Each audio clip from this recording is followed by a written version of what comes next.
all of you are doing well. Thank you all for listening to this channel, where I talk about various ways to cope with interstitial cystitis. I feel glad when IC patients benefit from listening to this channel. As an IC patient myself, the main purpose of this channel is to help people who are suffering from this debilitating disease. When patients get help through this channel, I consider it a victory, not only a personal one, but a victory for the entire IC community. I would like to apologize that due to my other commitments, I was not able to give enough time to this channel. But I'm grateful that irrespective of the irregularity, patients have not lost faith in me. I regularly get emails, comments, WhatsApp messages, and phone calls from patients asking me various questions regarding their condition. And I was particularly excited when I received an email from Mexico asking me why I haven't made any videos since last year. I always thought that I have only listeners and patients only from India connect to me, but it was really good to see that my channel is helping people even as far as Mexico. So, today I will try to answer some of the questions that patients asked me while I was away from YouTube. Apologies that I couldn't reply it earlier, but hope I will be able to answer some of the questions that I received as comments in the last 1 year. So, another thing, there is always a request to do a video in Hindi, but my Hindi is not very good, so I'm not very confident to do an entire video in Hindi. However, in this video, I will try to be bilingual. I will try to speak in both Hindi and English so that patients who are not able to understand English can follow what I'm saying. So, hope it will help. So, let's begin with the questions and answers. Okay, so the first question that I have is when you had pain and you had to go to your job, did you take any painkillers? The answer is yes and no, because initially my doctor used to give me painkillers, so I used to take. But to be very honest, that painkillers like ibuprofen and all, they were not very helpful. So what I started doing is I started taking baking soda, and there is a separate video about baking soda. If you're interested, you can check out that. Baking soda really helped me, not with only with the pain, but actually with the burning. The burning and the frequency used to get reduced by a baking soda, and that used to give me a lot of relief. So not exactly painkillers, but there are, I know of IC patients who take painkillers and they get relief. The second question is, someone asked me if I know of any doctor, any urologist in Bandra.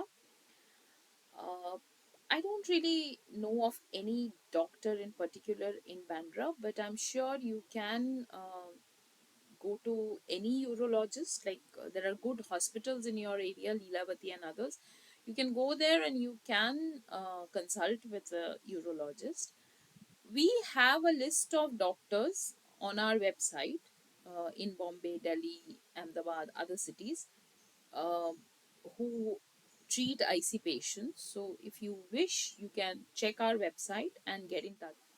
The third question is, hello, ma'am. I'm suffering from this from last 7 months. I have burning and pain all the time. Scared of cystoscopy and its after effects.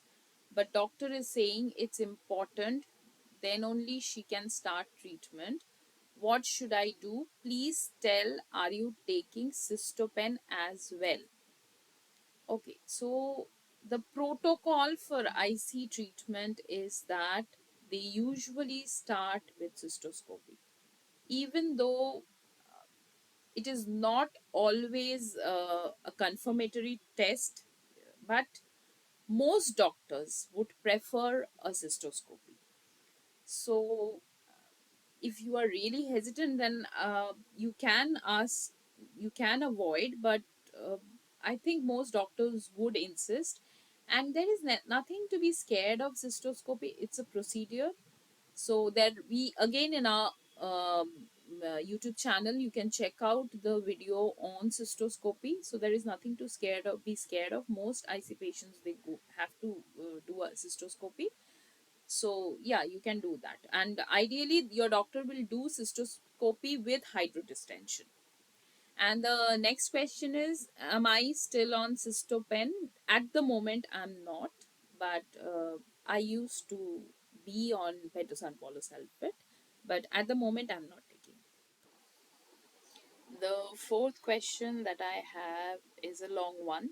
So it says, if we assume that IC is a problem with bladder lining, then I find it very perplexing that when inflammation and ulcers in organs more complex than the bladder, stomach, and intestines have treatments, then why not there is a treatment for healing the bladder lining?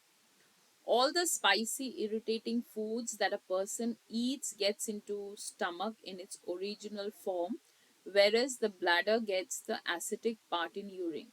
Correct me if I am wrong. This is a very interesting question, but I think I would need a separate video to discuss this, because there are a lot of things that I need to talk about. I need to talk about gag layers, I need to talk about what irritates the bladder, and why there is no treatment as such for IC. But actually, that is a wrong thing to say, that there is no treatment for IC. There is treatment for IC, but maybe it takes time, or we need something more than what we have today. But I promise that I will do a separate video on this. It's an interesting question, but I cannot reply such a long thing in this video, so please wait for the next. This one is an interesting question. I have recently started developing IC symptoms. Anyone I can reach out to understand if installations really help? You can always join our WhatsApp group. It is a free group. You just need to fill up the patient registration form and join the group. There are many patients in the group who have undergone installations. You can talk to them and you can know. Installation actually has helped many patients. So, if you really want to talk about it, you are free to join the WhatsApp group. I get a lot of questions regarding the elimination diet.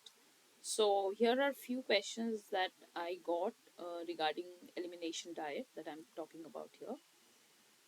Should I start with IC friendly ingredients first and start non IC friendly items once at a time? Yes, that would be the right approach. You can start with the IC friendly things and then gradually keep adding the unfriendly items.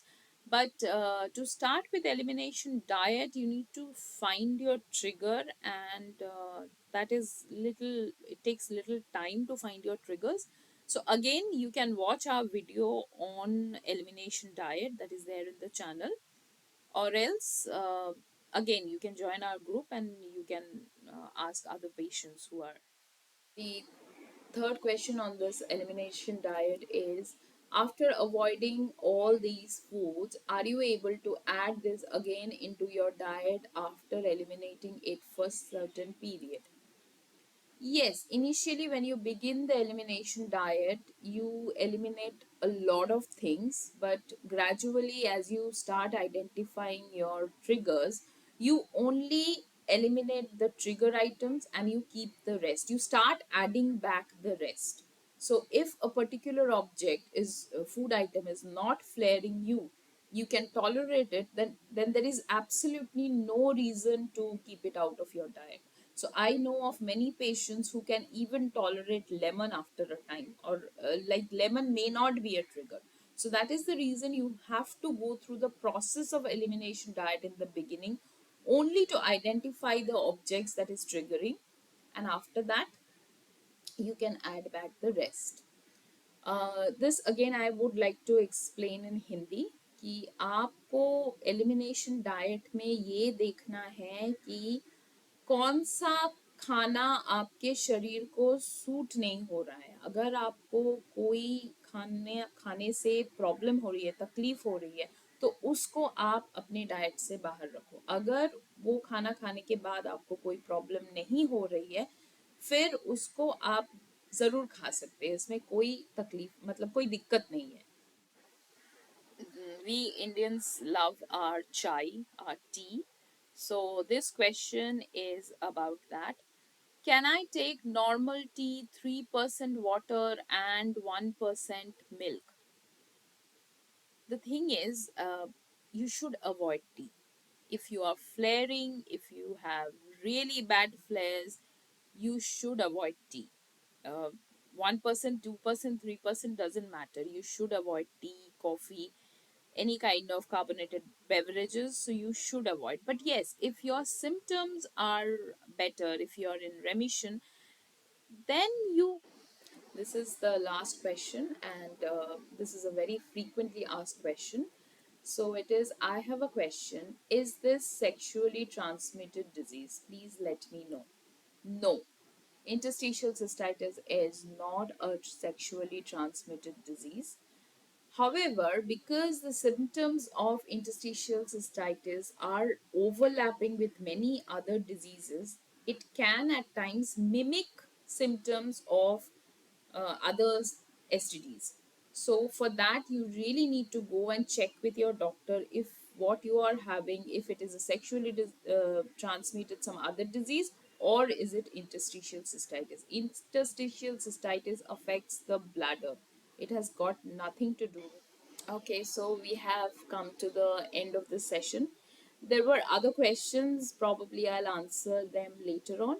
I hope this questions helped you understand this condition. Some of your questions were answered. Uh, I'm again sorry, maybe I should have spoken more in Hindi, but अगले बार से मैं कोशिश करूँगी थोड़ा और हिंदी में बोलने के लिए।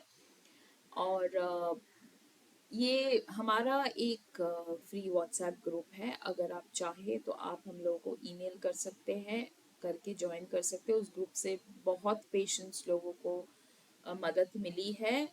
डॉक्टर्स भी हमारे ग्रुप को ज्वाइन करने के लिए बोलते हैं, क्योंकि पेशेंट दूसरे पेशेंट की तकलीफ बेहतर समझते हैं, तो उससे बहुत भरोसा मिलता है।